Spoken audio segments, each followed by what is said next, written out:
Olá, seja bem-vindo a mais um episódio do podcast Boleiros de Humanas, um programa Podercast, a divisão de podcasts do jornal digital Poder 360. Eu sou Miguel Galute Rodrigues e, como sempre, estou aqui hoje com Guilherme Ribeiro Paturi, diretamente de Toronto, no Canadá, e João Galute Rodrigues. Gui, como é que você está se sentindo na nossa gravação de hoje? Alô, boa noite Miguel, boa noite João, bom dia, boa tarde, boa noite, caro ouvinte, seja lá de onde você nos estiver escutando nesse mundo mundial. É um prazer enorme estar aqui mais uma vez e vamos lá fazer um programa bem divertido sobre um tema muito legal. Muito bem, gostei muito do alô. Boa. Agora, passando aqui, João, como é que você está se sentindo hoje na nossa gravação? Fala, caro ouvinte, fala Miguel, fala Gui, tudo bem com vocês? Tudo certo aqui, estou muito feliz de estar aqui mais uma vez participando desse grande projeto do Podercast.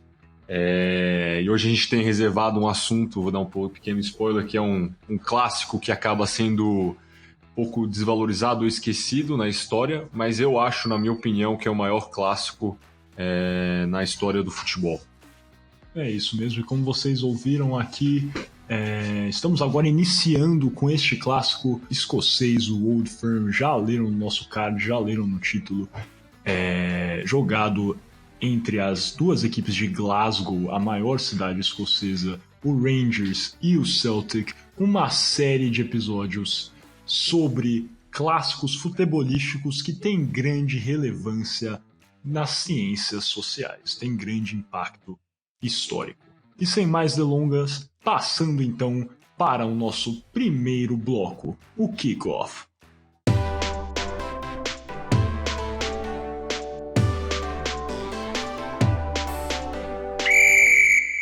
Bem-vindos de volta, espero que tenham gostado dessa vinheta. Poucos sabem disso, mas eu sou apresentador de podcast e também produtor musical, então espero que tenham gostado desse funk carioca aí, com esse mix de Rule Britannia, essa música britânica, hoje debatendo um dos clássicos, quiçá o mais fervoroso do mundo, nesse nosso kickoff no podcast Boleiros de Humanas, novamente um programa Podercast, a divisão de podcasts do jornal digital Poder 360.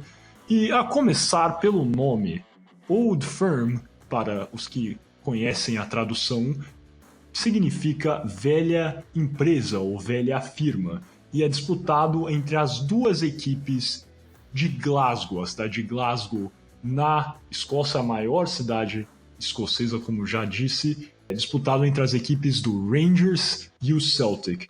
Fale um pouco mais sobre o nome deste clássico, deste confronto para a gente aqui. Realmente um nome bem estranho, bem diferente.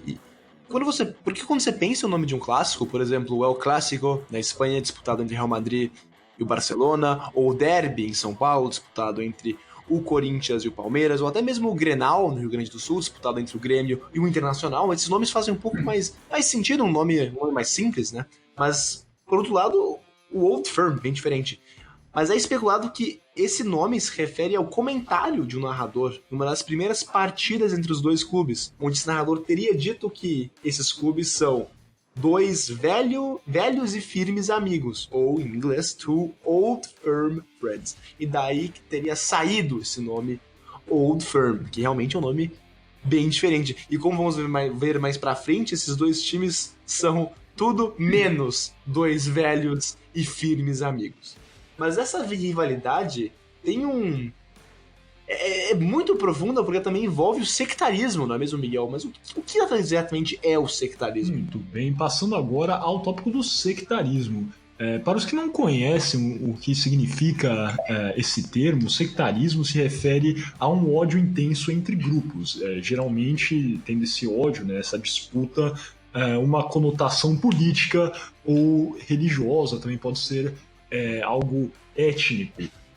Também se refere a um senso de superioridade de uma subdivisão ou até denominação que pertencem ao mesmo grupo. Por exemplo, ao considerar a religião islâmica, por exemplo, temos as denominações, né, dos sunitas e dos xiitas, ou no caso do Old Firm, que tem muito do sectarismo religioso presente, temos a divisão entre as denominações cristãs do catolicismo e os protestantes, né? E temos então aí essa divisão entre os católicos e os católicos representados pela equipe do Celtic, os protestantes representados pela equipe do Rangers.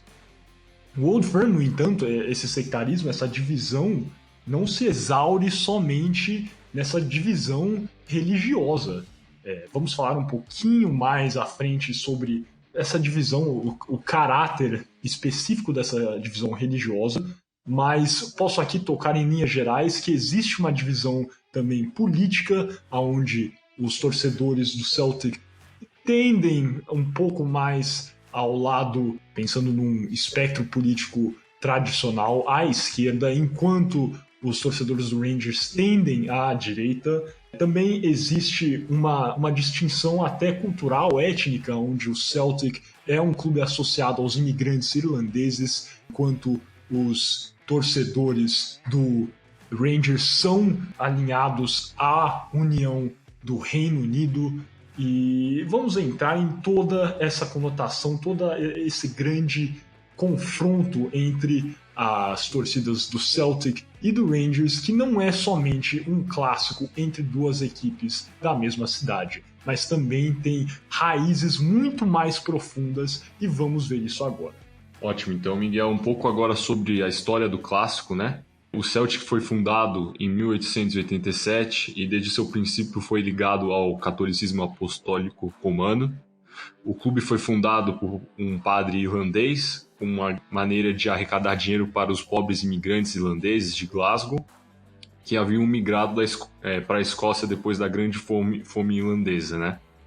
Muitos sabem, mas é bom reiterar que o escudo do Celtic traz o trevo de 4 folhas, um símbolo muito ligado à Irlanda, né? Trazendo essa conexão.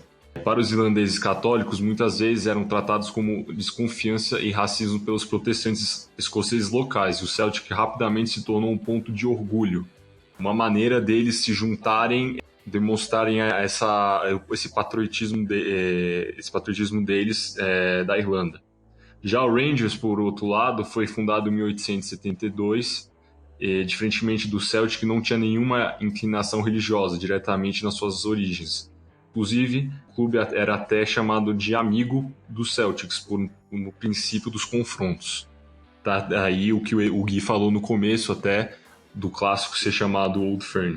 Porém, no início do século XX, os Rangers crescendo consideravelmente e fazendo frente ao Celtic, que havia conquistado a primeira divisão 4 vezes entre 1892 e 1897, os protestantes começaram a apoiar o Rangers como uma resposta dos católicos alviverdes. A rápida migração dos protestantes para o Rangers chegou ao seu ponto máximo em 1912, quando a empresa de construção naval Harland & Wolff, responsável por construir o Titanic, abriu um grande estaleiro em Glasgow. A empresa tinha regras rígidas e não admitia a contratação de católicos, e logo centenas de trabalhadores protestantes da companhia adotaram o Rangers como seu time. É muito interessante que você tocou nessa história aí do estaleiro, porque a diretriz da própria Harland & Wolff de proibir a contratação de católicos foi adotada pelo Rangers, por fim concretizando essa rivalidade, né, entre as duas equipes de Glasgow como algo não só esportivo, mas religiosa, né? O Celtic já tinha toda essa conotação que era uma equipe desse orgulho irlandês, do orgulho católico, e agora o Rangers, ao adotar, por ter toda essa conexão, esse link com a empresa Harland & Wolff, que é uma empresa britânica intrinsecamente protestante, decidiu também adotar essa política de transferências. Às vezes nós vemos políticas de transferências tão distintas, né? Tenho certeza que vamos falar sobre essas políticas. Por exemplo, temos vários times do País Basco que contratam somente jogadores que jogaram no País Basco ou que são do País Basco. mas aqui nesse caso o Rangers passou somente a contratar jogadores protestantes. Isso aí com certeza só serviu para aumentar essa grande divisão entre os torcedores do Celtic e os torcedores do Rangers. Não é mesmo, Gui? Essa regra só foi terminar lá quase nos anos 90, não é mesmo? Sim, é realmente chocante, porque essa regra de não contratar jogadores protestantes só terminou em 1989. Um jogador católico ex-Celtic, inclusive, foi contratado pelo Rangers. Então foi 1989, pensemos nisso. Isso não faz tanto tempo assim, historicamente falando, e até quase nos anos 1990 o Rangers ainda tinha essa regra que, francamente, barbárica para o período. Mas agora vamos falar um pouco da rivalidade política dos dois clubes, historicamente falando. Porque enquanto a rivalidade dentro do campo só crescia, ela foi incrementada também por esse fator político. Como os torcedores do Celtic eram originalmente mais humildes, por serem exatamente imigrantes irlandeses do mais pobre leste da cidade de Glasgow, o clube é associado com o socialismo. Por ter sido fundado por imigrantes irlandeses, o clube também é conectado com o republicanismo, porque o republicanismo é muito forte na Irlanda. Mas por outro lado, o Rangers, que no seu princípio tinha uma base de torcedores mais rica, residente do mais abastado sul da cidade de Glasgow, é ligado ao conservadorismo inglês. Torcedores dos Rangers geralmente balançam bandeiras do Reino Unido, a tradicional Union Jack, em partidas, enquanto os torcedores do Celtic preferem balançar a bandeira tricolor da Irlanda. Inclusive, um retrato da Rainha Elizabeth está pendurado no vestiário do estádio de Ibrox. Mas essa rivalidade política também se reflete até hoje, com os torcedores do Celtic historicamente sendo eleitores do Partido Trabalhista e dos Rangers eleitores do Partido Conservador na Inglaterra. Mas com isso, passamos para o nosso segundo bloco do podcast Boleiros de Humana, o Toco e Meoi.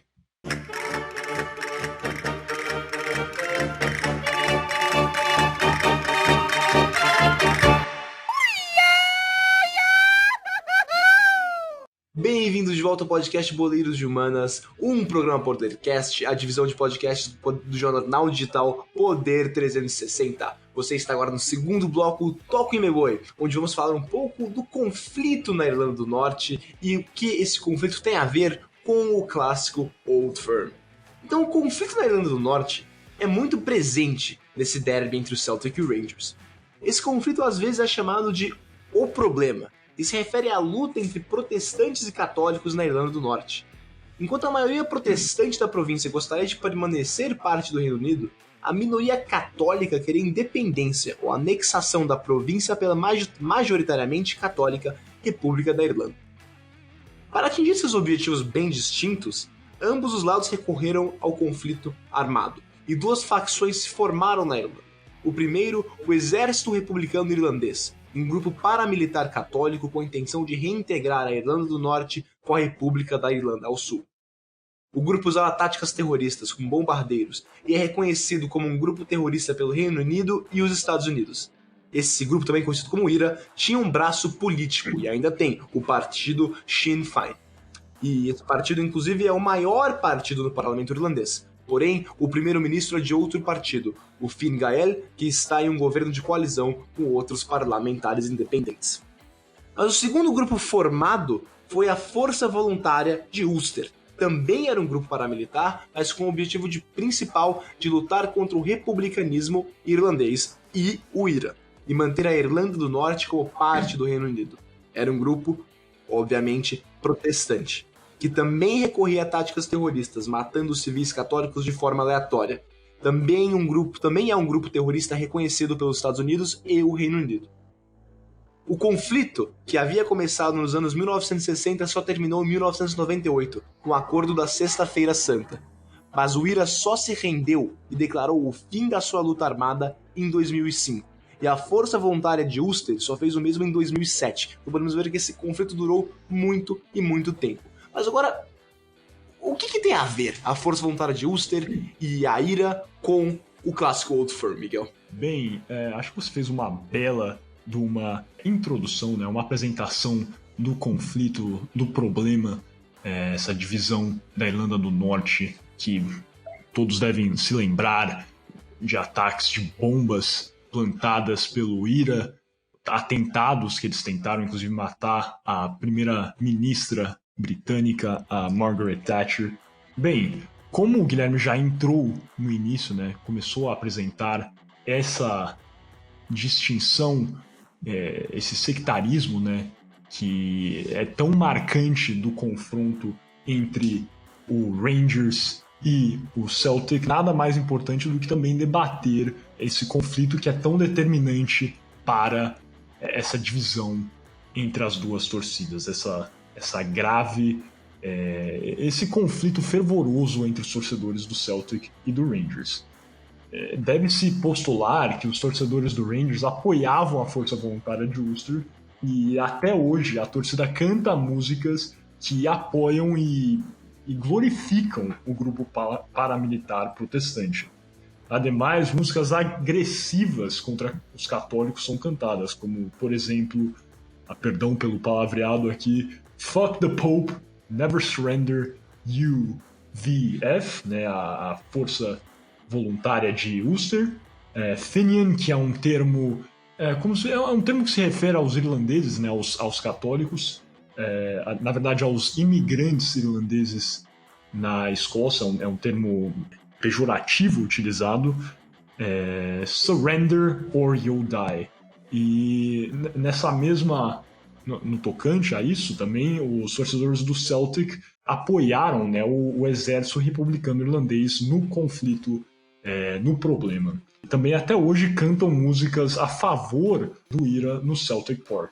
As músicas também são igualmente agressivas contra os protestantes. Um exemplo dessa música seria I'm not a Billy, I'm a Tin, thank fuck, que é novamente se referindo a como os torcedores do Celtic têm orgulho de serem católicos, têm grave desprezo à origem protestante dos torcedores do Rangers. Outra música cantada, When I Was a Boy, Just Like You, I Joined the IRA, né, o exército republicano irlandês, outra referência ao conflito na Irlanda do Norte e o apoio dos torcedores do Celtic ao exército republicano irlandês. Outra música que também é cantada, Jelly and Ice Cream, When Thatcher, ou pode-se também utilizar Rangers Die, que é uma referência, né, ao canto que vários entoavam contra a primeira-ministra Margaret Thatcher do Partido Conservador. Exatamente. E o clube, inclusive, ambos os clubes, mas o Celtic em particular, já foi multado diversas vezes pelo UEFA devido a músicas e faixas pró-IRA serem demonstradas e cantadas pela Brigada Verde. O que seria uma Brigada Verde é a torcida organizada ou os ultras do Celtic. E apesar de nunca terem vivido o conflito na Irlanda do Norte, muitos torcedores até hoje, como vimos anteriormente, glorificam o terrorismo causado por ambos os lados, mesmo com o governo da Escócia banindo demonstrações pró-IRA e pró-Força Voluntária de Ulster, os lados têm continuado sem parar. E agora vamos falar um pouco sobre o referendo sobre a independência da Escócia de 2014 e como esse referendo afetou o clássico, porque mais uma vez os torcedores do Celtic e do Rangers estavam em lados opostos. Isso mesmo, desse referendo, não é mesmo, João? Como foi era isso? de se esperar, né? Os torcedores do Celtic e do Rangers estavam de lados opostos, como você falou, em 2014, no referendo sobre a independência da Escócia e do Reino Unido. Por ser tradicionalmente ligado ao Partido do Conservador e por se verem como britânicos, a torcida do Rangers foi ferrenhamente contra a independência. Em algumas partidas, um bandeirão da torcida do Rangers dizia vote não.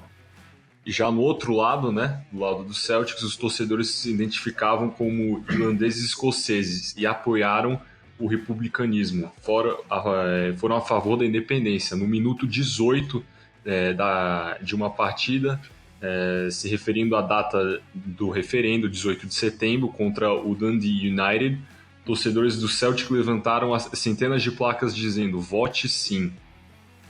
E acho que a gente fez um bom resumo, né, desse conflito na Irlanda do Norte e como esse conflito chegou a ter um impacto, né, não só nesse clássico, mas também na vida na Escócia, porque a imigração massiva de irlandeses para a Escócia tem muito a ver com este conflito. Claro, também tivemos outras ocorrências na Escócia, como a grande fome, na Irlanda, como a grande fome irlandesa, mas o problema nessa série de embates envolvendo IRA e forças paramilitares protestantes do outro lado, também apoiadas pelo governo do Reino Unido, foi determinante para a imigração irlandesa para a Escócia, para a fundação de bairros, de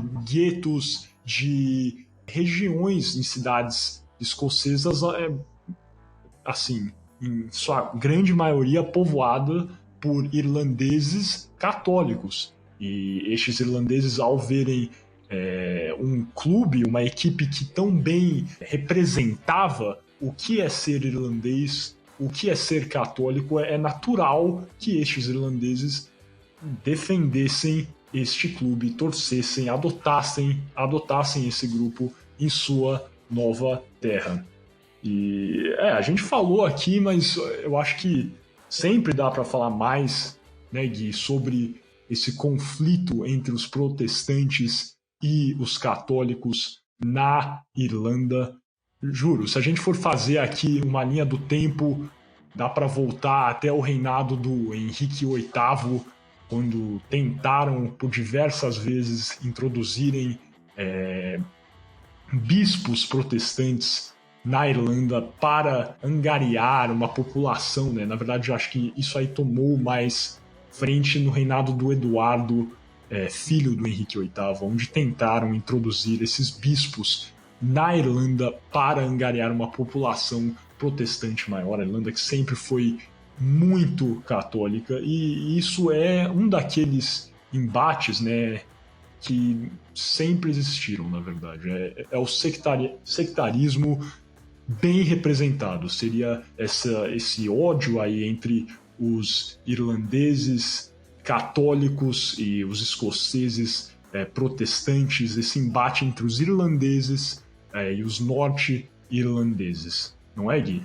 Exatamente. Se a gente fosse falar sobre todo o conflito e toda a história, a gente ficaria aqui até amanhã. Isso só foi um breve resumo para a gente poder entender como esse conflito na Irlanda do Norte se aplica a um clássico disputado na Escócia. É um pouco esquisito ele ter sido um conflito disputado em um país ser bem presente num clássico futebolístico de outro país, mas foi só mesmo esse resumão para dar para entender como o nosso Old Firm entra nesse conflito tão complexo. Exatamente. Passando então para o nosso terceiro bloco e último bloco dessa primeira parte do episódio Old Firm, do podcast Boleiros de Humanas.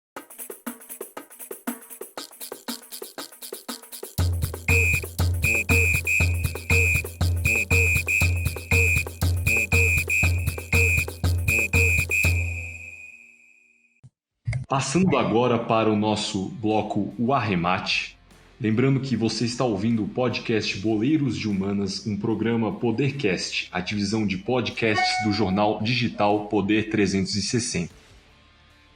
Vamos falar um pouco agora sobre a história recente, a falência do Rangers. Depois de anos usando uma manobra para pagar seus jogadores sem pagar impostos à União, o Rangers começou a ser investigado pela Receita Federal Britânica. O dono da época, o Sir David Murray, resolveu vender o clube que foi comprado por Craig White por £1 somente, que foi um escândalo na época, um clube do tamanho e importância do Rangers ser comprado por £1. Logo após assumir, o White colocou o clube sob administração judicial. O clube entrou ainda mais na mira da Receita por deixar de pagar outros impostos como o IVA. Então o clube agora tinha dívida indiscutível de 20 milhões de libras com a Receita Federal, né? e uma possível dívida de mais de 50 milhões, isso tudo estimado. Logo menos com uma dívida impagável, sem conseguir chegar a um acordo com a Receita, o Rangers foi liquidado no fim de 2012. Muito triste, né? O time estava na segunda colocação do escocês e acabou sendo liquidado. O clube foi comprado então por outra empresa, que fez que o clube não parasse de jogar, porém o clube foi excluído da temporada de 2011 e 2012. Foi obrigado a recomeçar na 4ª divisão escocesa, na temporada de 2012 e 2013. Assim, nessa temporada, pela primeira vez, na temporada seguinte, 120 anos, não havia partida entre Celtic e Rangers. O Rangers demorou 4 anos para voltar à primeira divisão, ficando 2 anos na Singledona, na temporada de 2016 e 2017. Não é mesmo, Miguel? É exatamente isso. É até bizarro pensar que um clássico tão grande como esse foi interrompido, né? Tem essa mancha negra pela má gestão do Rangers, que, como vamos tocar aqui pra frente, já até falamos, é um dos clubes mais vitoriosos da história do futebol mundial. É até chocante que um clube dessa grandeza não consiga pagar o IVA, né? O Imposto sobre Bens de Serviço, o imposto mais básico assim, que teríamos. O clube, de fato, ficar nessa inadimplência horrível que até levou à sua falência. Como eu vinha falando, na verdade, nesses tempos, né, que o Rangers teve que descer, recomeçar a sua escalada para a primeira divisão escocesa, somente 2 clássicos foram disputados. Então só tivemos 2 edições do Old Firm nesse período em que o Rangers esteve ascendendo de volta à primeira divisão do escocesão. Aqui a Scottish Premiership já virou escocesão, então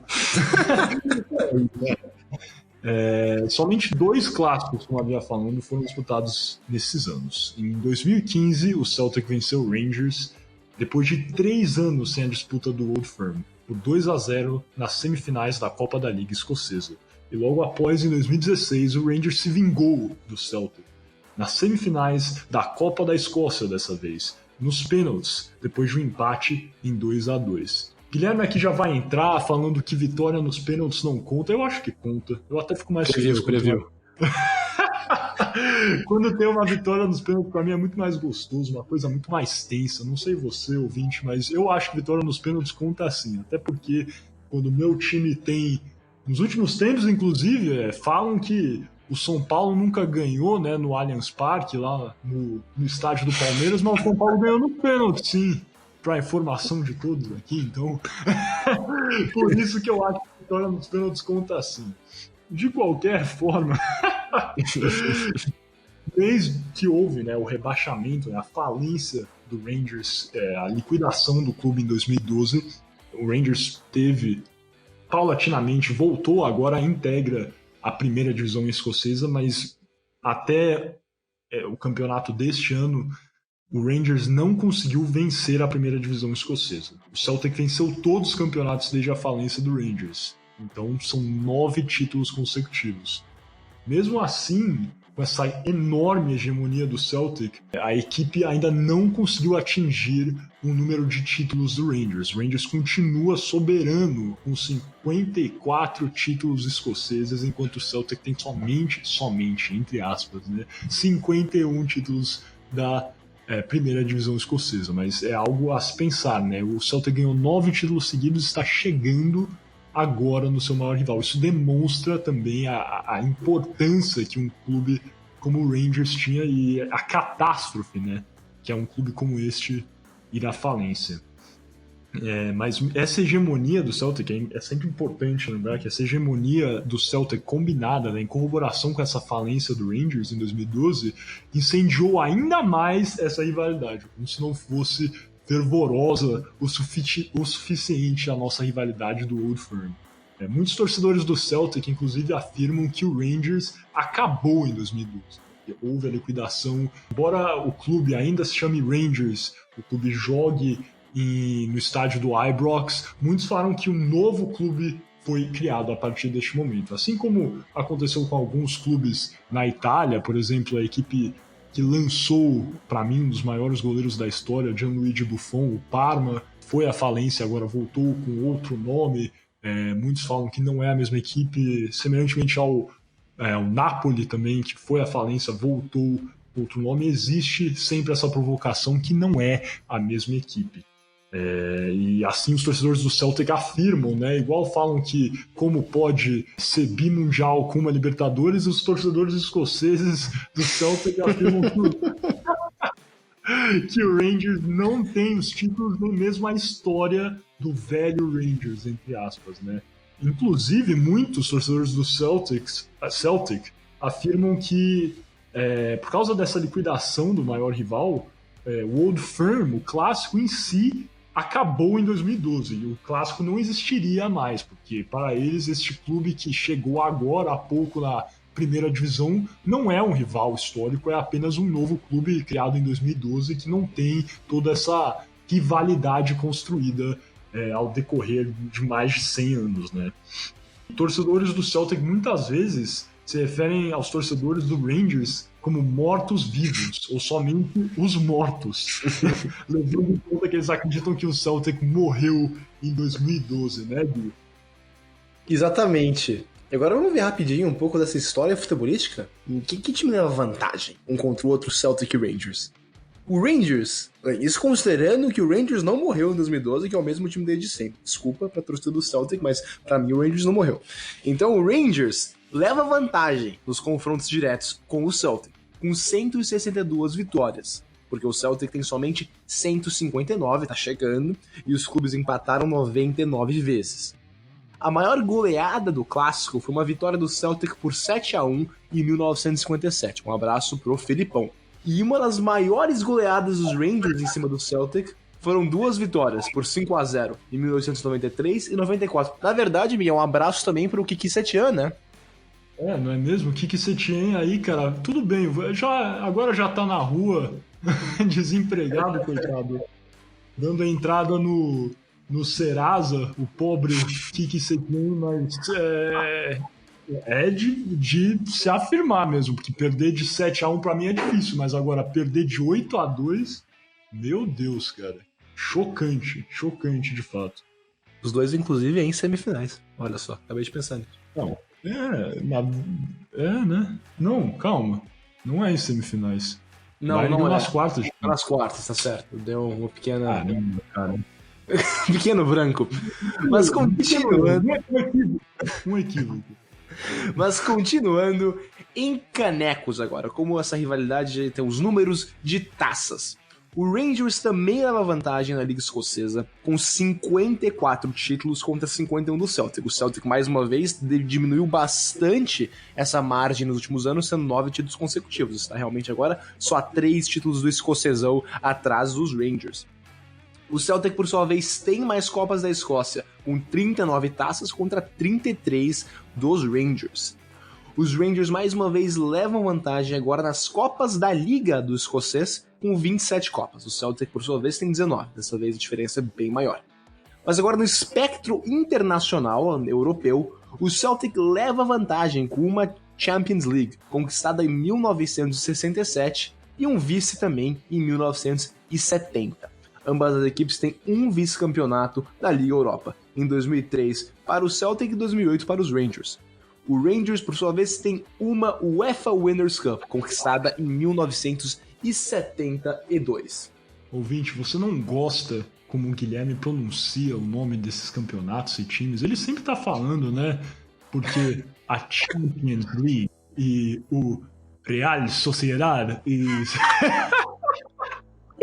Eu, pessoalmente, sou muito fã da pronúncia perfeita em todas as línguas do Guilherme, inclusive o que ele falou no episódio da Covid, Olympique Lyonnais, o Olympique Lyonnais, agora tadinho do Olympique Lyonnais, eu tava torcendo pro Olympique Lyonnais na Champions League, mas infelizmente o Olympique Lyonnais não venceu.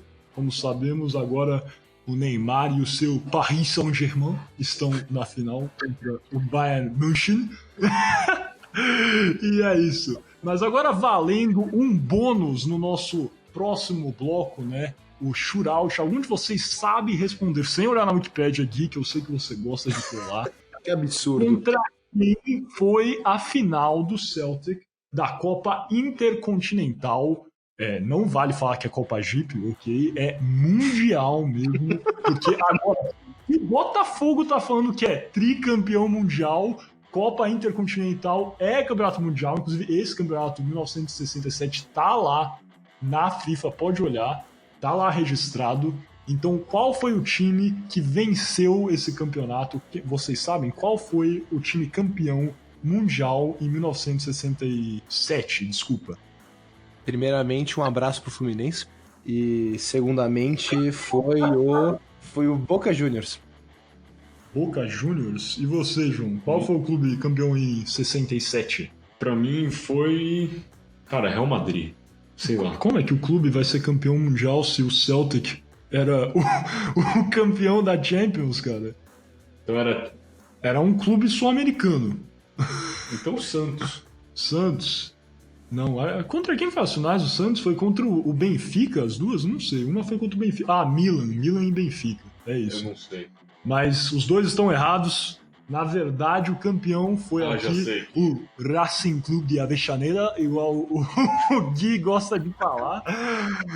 Mas o Racing venceu em 3 partidas, né? Que naquela época o Mundial era disputado nas sedes, né? Nas cidades dos clubes campeões da Champions e da Libertadores. O jogo em Glasgow terminou com vitória do Celtic, depois vitória do Racing na Argentina, e tivemos um terceiro jogo em campo neutro entre aspas, né? Porque foi em Montevidéu. Os torcedores do Racing foram em peso, não tinham muitos escoceses, pelo que eu conheço do jogo. O jogo ficou conhecido inclusive como a Batalha de Montevidéu, onde o Racing venceu e assim se sagrou campeão mundial.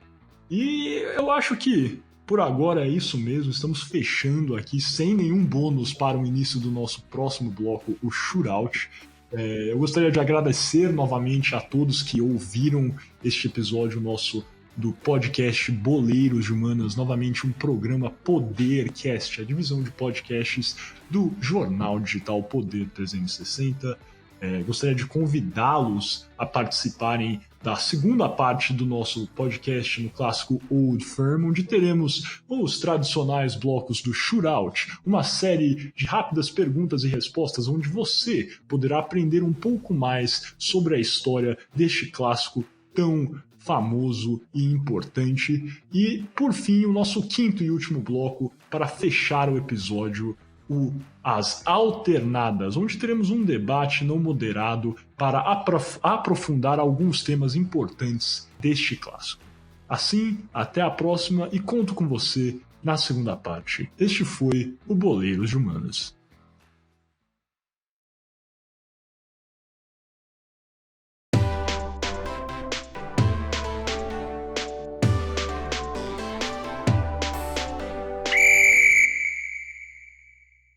Bem-vindos de volta ao podcast Boleiros de Humanas, aqui agora na nossa segunda parte do episódio Old Firm, o clássico escocês. Nessa nossa série, onde iremos cobrir clássicos que têm grande relevância histórica e principalmente analisá-los sobre uma lente das ciências sociais. Estamos aqui agora no nosso programa, o nosso podcast, um programa do Podercast, a divisão de podcasts do Poder 360, a começar pelo quarto bloco, o Shootout. Como vocês sabem, o Shootout é uma série de rápidas perguntas e respostas sobre o tema que acabamos de debater, o Old Firm, e assim, os nossos dois participantes aqui, o Guilherme Ribeiro Paturi, diretamente de Toronto, e o João Galute Rodrigues, aqui em São Paulo, irão responder as perguntas. Vocês aqui, convido você, ouvinte, a jogar juntamente aos meus co-apresentadores para aprender e para se divertir com o clássico do Old Firm. Então, Gui, você está pronto? Prontíssimo. João, pronto? Vamos nessa. Então vamos lá. Primeira pergunta. Na década de 1980, um novo clássico emergiu entre duas equipes da costa leste escocesa. Qual é o nome deste clássico e quais eram as equipes que travam este duelo? Quais são as equipes, né, na verdade? clássico existe até hoje, na verdade. Embora ele tenha se tornado imponente em 1980, na década de 80. O nome do clássico seria Queen Mary's Derby, entre o Aberdeen e a equipe do Hamilton. Seria o Edinburgh Derby, entre a equipe do Hearts e a equipe do Hibernian. Ou seria o New Firm, entre a equipe do Aberdeen e o Dundee United. Essa eu sei. Eu também acho que eu sei. Vai lá, Gui, primeiro. Seria New Firm, disputado entre o Aberdeen e o Dundee United. Eu lembro dessa. Eu acho que também é essa. É de quando mesmo, o clássico? 1980. É essa. Estão certos de suas respostas? Sim, senhor. Sim, senhor. Exatamente, ponto para os dois. Parabéns, parabéns. É raro que nós começamos o nosso shootout com um acerto dos dois. Mas vai ficar ruim se vocês escolherem a mesma resposta sempre, hein? Falando, mas tudo bem. Vamos Ué, na lá. próxima eu falo primeiro e o Gui não copia, Pode né? ser. O Newcastle, né, a equipe do Aberdeen, alguns já devem saber, é a equipe onde o Sir Alex Ferguson, né, o técnico que ficou tão famoso no Manchester United por ganhar 13 Premier Leagues, 2 Champions Leagues, para mim, o maior técnico da história do futebol, começou, né, a ganhar sua fama no Aberdeen United justamente na década de 80, foi quando esse clássico ganhou importância dentro da Escócia, até ultrapassando o Old Firm por um breve período de tempo. Mas bem legal aí essa história do New Firm entre o Aberdeen e o Dundee United. Passando agora para a nossa segunda pergunta. Na temporada de 2000-2001, um jogador do Celtic conquistou a chuteira de ouro europeia. Qual foi esse jogador? Quantos gols ele marcou? E qual é a sua nacionalidade? Vamos lá. Primeira opção seria o Georgios Samaras, com 47 gols, da Grécia. Seria o Henrik Larsson, com 49 gols, da Dinamarca. Ou seria o Henrik Larsson, com 53 gols, da Suécia. Era Suécia, Dinamarca. Eu acho que é Suécia, então é a terceira opção. Terceira opção. E você, Gui? Eu achava que era Suécia também, mas já que ele falou Suécia, eu falo Dinamarca. Tá bom, então vamos de... Não, pode falar Suécia. Pode falar Então vamos lá. Suécia. Eu vou confiar aqui. Henrik Larsson, Dinamarca. Dinamarca. Estão certos de suas respostas? Sim. Tem certeza disso? Então vamos lá. O João está certo. Gui, você deveria ter ido, cara. Gui, Confia no seu taco, cara. É só porque eu falei pra ele não copiar. Cara, você fez ele ficar com vergonha. Ficou sem graça. Mas tudo bem, a resposta de fato é Henrik Larsson com 53 gols da Suécia. É raro, né? Temos um jogador de uma equipe de menos expressão, assim, entre aspas, vencendo a chuteira de ouro europeia. Se bem que nessa temporada tivemos o Immobile, né? Que todo respeito a Lazio aqui, mas não é a equipe com maior expressão, nem mesmo na Itália. Mas o Henrik Larsson, que depois foi jogar no Barcelona e no Manchester United, de fato era um craque. E foi ele que venceu a chuteira de ouro, né? Lembrando do prêmio que é dado ao jogador com mais gols em uma temporada na Europa, na temporada de 2000 e 2001, jogando com a camisa do Celtic. Passando então para a nossa terceira pergunta. Essa pergunta, lembrando, será respondida pelo Guilherme. Guilherme precisa acertar para empatar. Se o João acertar, o Gui irá perder. Então vamos lá, terceira pergunta.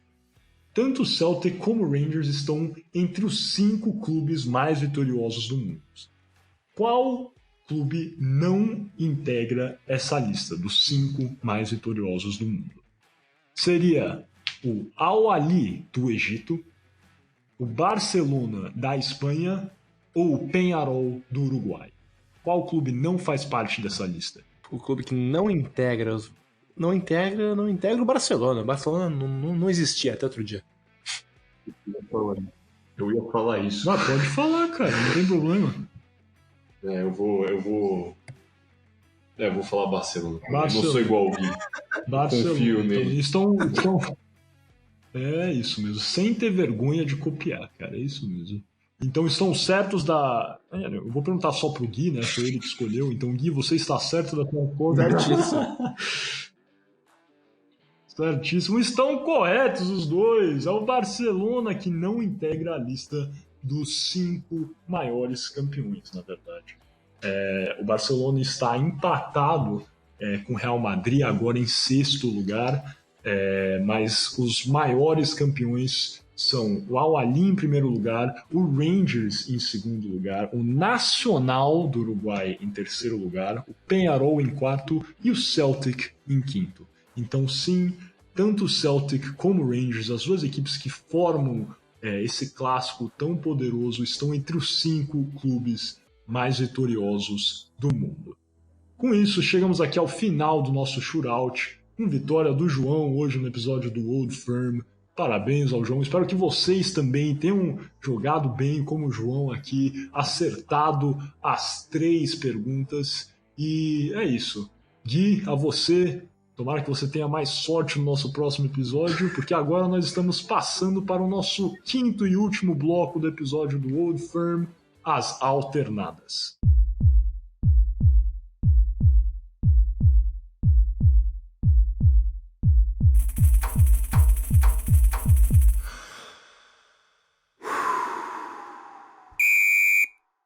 Voltando aqui ao podcast Boleiros de Humanos, em nosso último bloco da segunda parte do podcast e o episódio do clássico Old Firm. Temos aqui nesse bloco uma série de rápidos debates sobre tópicos que dizem respeito a esse clássico. A primeira pergunta para fomentar essa nossa pequena discussão é relacionada a essas rivalidades, né? Ao que um clássico dessa magnitude, que de fato divide não somente uma cidade, né? A maior cidade do país, Glasgow, na Escócia, mas também o país como um todo. A grande maioria dos torcedores de futebol na Escócia torcem ou para o Rangers ou para o Celtic. E a pergunta é a seguinte, para começar esse nosso debate logo de frente: se é bom para esses clubes que existam essas rivalidades. O quanto um clube de futebol ganha com um clássico, uma rivalidade fervorosa como esta. Gui ou João, quem quer começar? Posso começar, já que o Gui começou. Pode ser, é isso. De uma certa forma, os clubes precisam de rivais para sobreviver. Eu concordo com o fato citado pelo Miguel. Realmente, um clube não vive sem os seus rivais. Não é diferente aqui no Brasil. Um Corinthians não vive sem o Palmeiras, sem o São Paulo, e vice-versa entre os outros. O Grêmio e o Inter, por mais que seja uma batalha, talvez uma das mais... Como a gente pode falar que torcida tem mais ódio entre uma e outra dentro das torcidas no Brasil.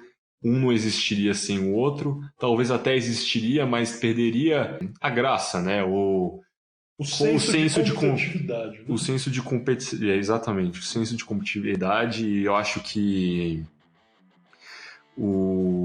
além disso tudo, essa rivalidade traz muitos frutos quando você olha para o lado econômico dos times. Um jogo como um jogo entre rivais é um jogo onde ele traz mais atenção, traz mais torcedores aos estádios, mais pessoas acompanhando a TV, tem mais interesses de marcas ao patrocinarem o time quando envolve grandes torcidas e muitas pessoas estão acompanhando uma partida. Para responder, eu acho muito importante e não existiria futebol sem essa rivalidade. O futebol não existiria sem rivalidade. Eu concordo plenamente. Inclusive, eu fico pensando, deve ter sido um pouco chato para os torcedores, ambos do Celtic e do Rangers, quando o Rangers foi para a 4ª divisão. Porque, obviamente, é ótimo quando o seu rival está ruim e você está bom. Eu sou atleticano, estou felicíssimo que o Cruzeiro está na 2ª divisão. Mas, por outro lado, eu como torcedor também, a fase mais divertida, como torcedores que eu me lembro, foi a época, temporadas de 2013 e 2014, quando ambos o Galo e o Cruzeiro estavam muito bem, disputando finais de torneios importantes, como a Copa do Brasil, disputando o Brasileirão, a Libertadores. Essa época era muito boa também, quando os dois times estavam fortes.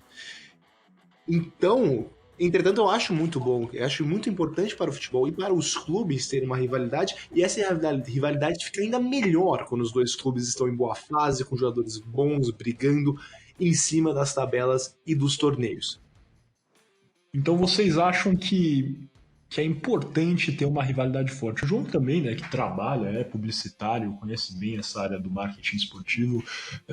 Vocês acham que é contraproducente até ter um clube que ganha todos os anos, até o Celtic, que é agora Enia campeão seguido, a Juventus também, né, Enia campeã seguida, o Bayern, octa campeão seguido, consecutivo. Isso faz mal não só para o futebol, né, a competição, que é a que eu citei, a Série A italiana, a Bundesliga e a Scottish Premiership, isso faz mal para a liga e também faz mal para as equipes em si, vocês acreditam? Na minha opinião... Eu acho que sim, falar. Porque acaba que exatamente o que você falou, Miguel, a liga acaba ficando bem chata e bem repetitiva. Por mais que o futebol no Brasil deixe muito a desejar, é inegável que é uma das ligas mais divertidas do mundo, exatamente por isso. Todo ano entram pelo menos 3, 4, até 6 equipes que têm condições de ser campeã. Isso não acontece na Espanha, onde tem no máximo 2, realisticamente 3, mas na verdade 2, geralmente. Mesma coisa acontece na França só tem uma. Na Alemanha também, na Itália também há tanto tempo quanto você falou. A Inglaterra acaba divergindo, porque acaba tendo mais times fortes, mas é exatamente isso, você tendo rivais em que um é muito mais fraco que o outro, por causa de um aporte financeiro muito alto de um dos lados, acaba sendo ruim não só para a rivalidade, mas como uma liga ou como o futebol em geral. João? Na minha opinião, eu acredito que assim, um time ganhando vários títulos consecutivos,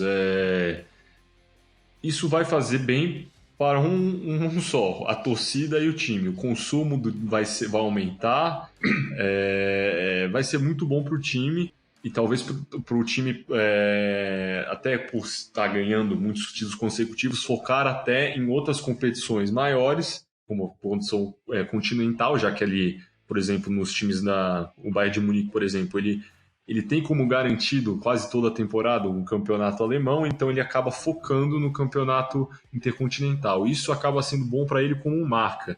Mas para o campeonato nacional, o campeonato alemão, por exemplo, para as outras equipes acaba sendo ruim. Por quê? Porque a atenção de marcas, de investidores, até dos torcedores, conforme o tempo passar, acaba indo todo para um polo focado no Bayern de Munique e não nos outros times da competição.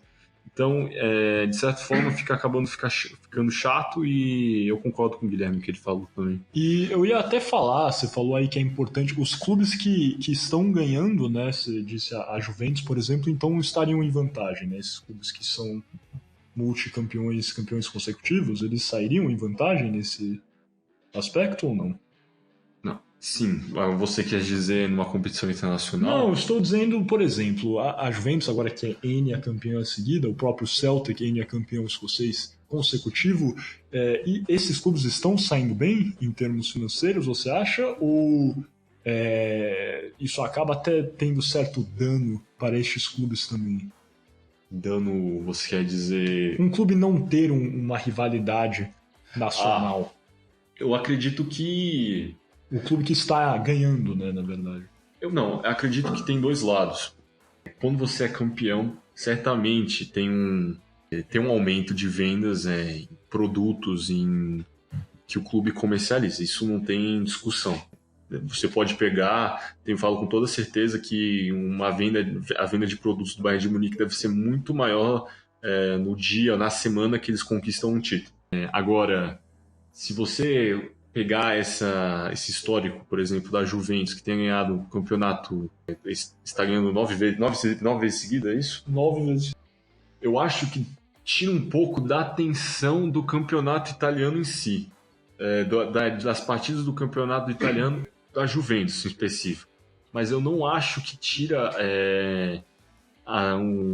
e não dos torcedores da Juventus, tá?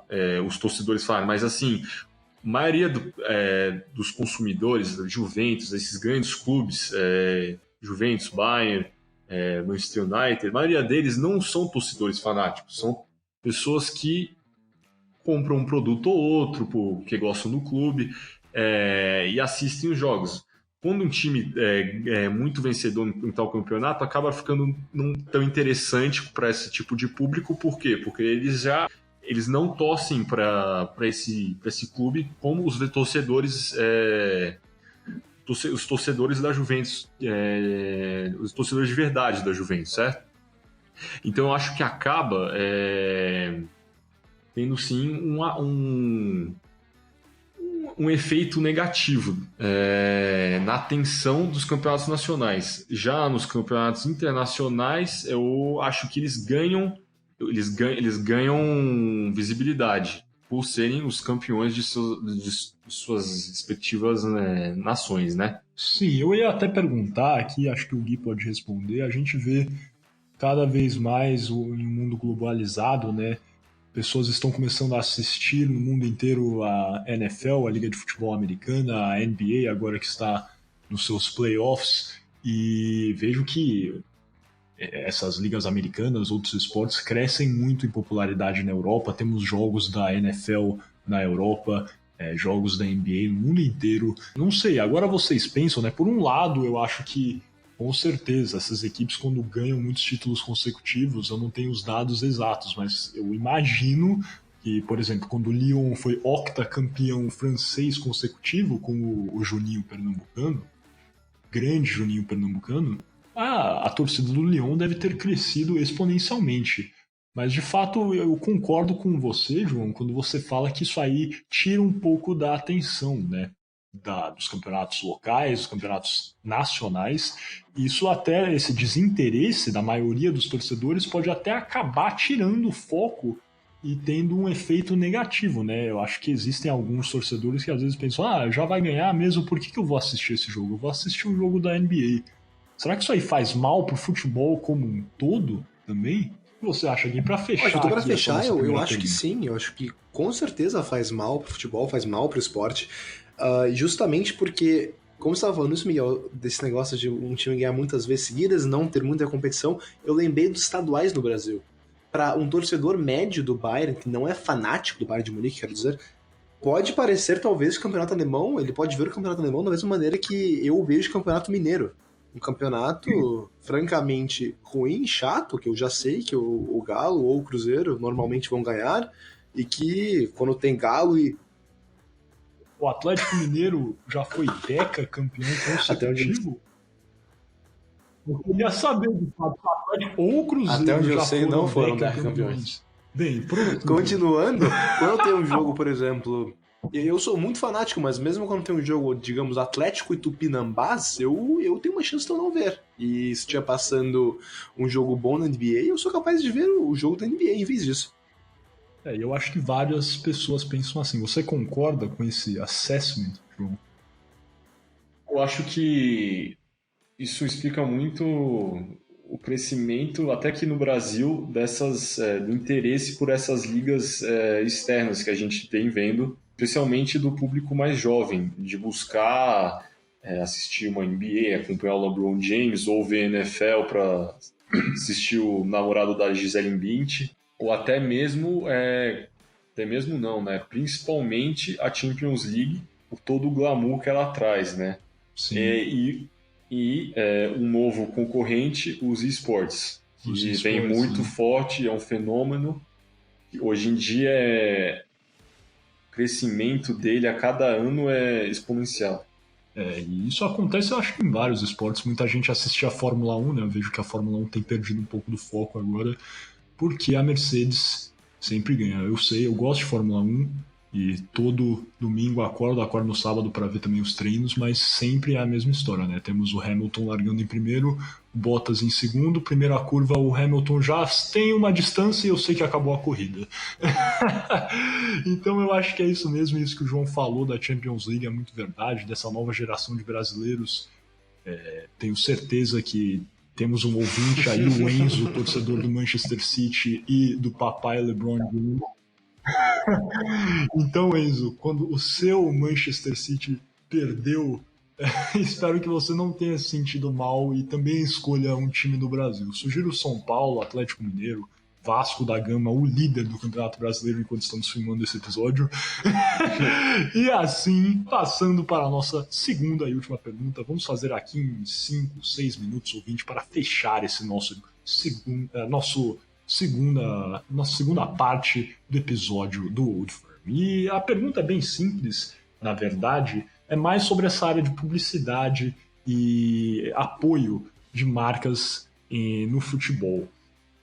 As empresas que patrocinam essas equipes, que fazem parte de uma rivalidade tão fervorosa, correm o risco de ficarem gravemente atreladas a uma marca, né?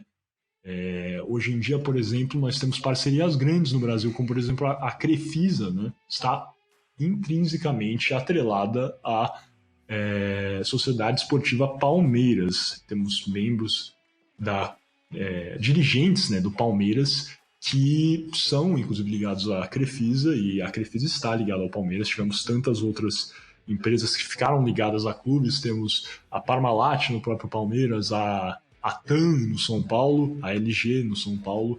Então, eu queria saber o que vocês acham sobre essa publicidade e se é uma boa estratégia essas empresas escolherem uma equipe para patrocinar e terem a sua imagem atrelada a essa equipe, ou se devem tomar uma segunda estratégia, que também vemos em clássicos no Brasil e no mundo. Inclusive no Old Firm, as equipes, né, o Celtic e o Rangers, por várias vezes tiveram o mesmo patrocinador. Inclusive de 1999 até 2013, as equipes tiveram o mesmo patrocinador.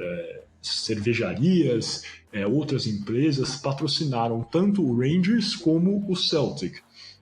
No Brasil nós vemos isso principalmente com a dupla Grenal, né? Quando uma empresa patrocina o Grêmio, ela quase necessariamente tem que patrocinar o Internacional. Acho que o exemplo disso temos a Tramontina, temos também o Banco do Estado do Rio Grande do Sul, que é o patrocinador master do Grêmio e do Inter. Mas então todo esse discurso aqui longo para começar a iniciar essa nossa discussão. Vocês acham que qual estratégia é melhor?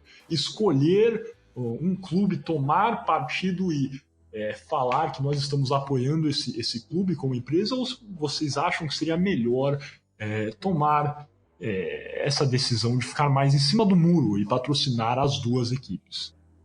Então, Miguel, interessante sua pergunta, e eu acho, inclusive, que é bem difícil, na verdade, porque por um lado, se eu sou a Banrisul, que patrocino tanto o Grêmio Internacional, talvez seja um pouco arriscado escolher só um da dupla para exibir minha marca, porque eu posso alienar uma parte dos torcedores do estado e fazer com que eles não consumam minha marca, por ser vista como uma marca gremista ou colorada.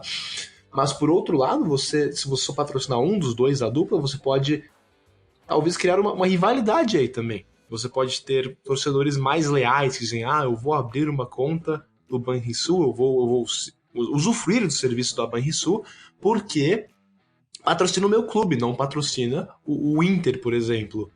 E você pode ver um exemplo de marcas da mesma área patrocinando dois clubes diferentes na Argentina, onde a Qatar Airways patrocina o Boca Juniors e a Turkish Airlines patrocina o seu grande rival, o River Plate. E ambas as empresas operam, obviamente, para a Argentina. E ambas fazem a rota Buenos Aires-São Paulo, surpreendentemente. Então, sim, não sei se acaba funcionando, não sou da área, mas me parece ser complicado. Eu acho, olhando de fora, que é mais seguro você sendo uma marca, patrocinar ambos os rivais, como fazem as empresas que patrocinam o Celtic e o Rangers. Mas, por outro lado, pode ser mais arriscado, mas pode ser até melhor você sendo uma marca, por exemplo, a Coca-Cola, resolver patrocinar só um time e deixar, não sei, a Pepsi patrocinar o outro e criar uma pequena rivalidade aí também entre as marcas.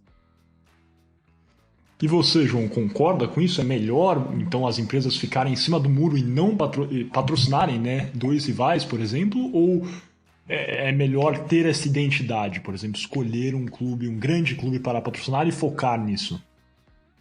Cara, isso é uma coisa que a gente tem acompanhado um pouco no Brasil. As empresas, as grandes empresas aqui no Brasil têm essa mentalidade. Elas acreditam que se eu patrocinar, se eu sou uma Chevrolet e eu patrocino o São Paulo, mas não patrocino o Corinthians, a torcida de São Paulo não vai comprar o meu carro. O que não é verdade, não é nem um pouco verdade. Existem estudos que comprovam que mais de 80%, quase 80% de uma torcida não deixaria de comprar o seu produto em específico se você patrocinasse um time rival. Isso são porcentagem de torcedores fanáticos, né? Isso não é a torcida como um todo. Então, contando que 80% não deixaria, e você ainda tem a base inteira da torcida que você está patrocinando, além de ter visibilidade nos jogos que o time tem pela temporada. Uma coisa que eu acho que é bom lembrar é que, com o passar do tempo, os clubes brasileiros, com a gestão que eles não têm, que é uma gestão não profissional, eles acabaram criando os seus uniformes acabaram virando abadás. Macacões de Fórmula 1. Né? Se vocês gostam desse termo também. Até o mesmo caso da Crefisa, ela prefere, em vez de colocar somente Crefisa e fã uma vez na camisa, ela repete diversas vezes no uniforme do Palmeiras para realmente estar presente na cabeça do torcedor, do consumidor. Mas isso acaba sendo negativo porque você acaba poluindo o uniforme. E aqui no Brasil, nós temos grandes uniformes lindos, e eles muitas vezes eles sempre acabam sendo deixados de lado pelos uniformes da Europa por conta dessa poluição nos uniformes, dessa carga excessiva de patrocínios, essa falta de planejamento que gera em diversos patrocínios.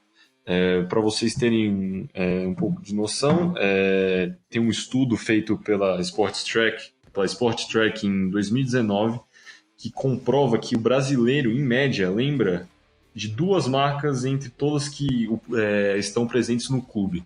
E isso, os clubes que os torcedores mais lembram dos patrocinadores é o Atlético Mineiro, Cruzeiro, Flamengo, São Paulo, Bahia e a lista vai. Isso comprova que diversos patrocínios, o seu torcedor vai lembrar de apenas dois. Provavelmente o patrocinador master, ou das costas, ou da manga, que são as propriedades mais vistas. Onde eu quero chegar com tudo isso? Eu não vejo, hoje em dia, uma saída dos patrocinadores deixarem de lado os clubes brasileiros, ou as modalidades olímpicas. É muito importante marcas grandes ou menores estarem presentes. Obviamente não é todo mundo que vai conseguir patrocinar. A Coca-Cola não consegue patrocinar todos os times. Teve uma época que patrocinou, no passado. Patrocinou todos os times do Campeonato Brasileiro. Mas isso não está acontecendo mais. Infelizmente é uma coisa que essas grandes marcas adotaram. Como eu estava falando, o exemplo da Chevrolet. Porque a Chevrolet não patrocina o São Paulo, patrocina o São Paulo e não o Corinthians, por exemplo. Porque ela acha que seria ruim para o time rival. O time rival não compraria. Mas, por exemplo, no Reino Unido, o Manchester United, por ter uma grande base de torcedores na China, é patrocinado pela Chevrolet, que tinha o interesse de aumentar a base, o seu consumo na China. E por o Manchester United ser a maior torcida do mundo e ter a maior torcida na China, eles decidiram patrocinar o Manchester United para trazer a marca deles para o mercado chinês. Mas, obviamente, não tem... duvido muito que existe algum alguma desconsideração da torcida do Manchester City, por exemplo, ou até mesmo do Liverpool pela marca Chevrolet no Reino Unido, entendeu? Essa é a minha opinião. Entendi. Então você acha que não deveria ficar em cima do muro, tem que escolher mesmo tomar um partido.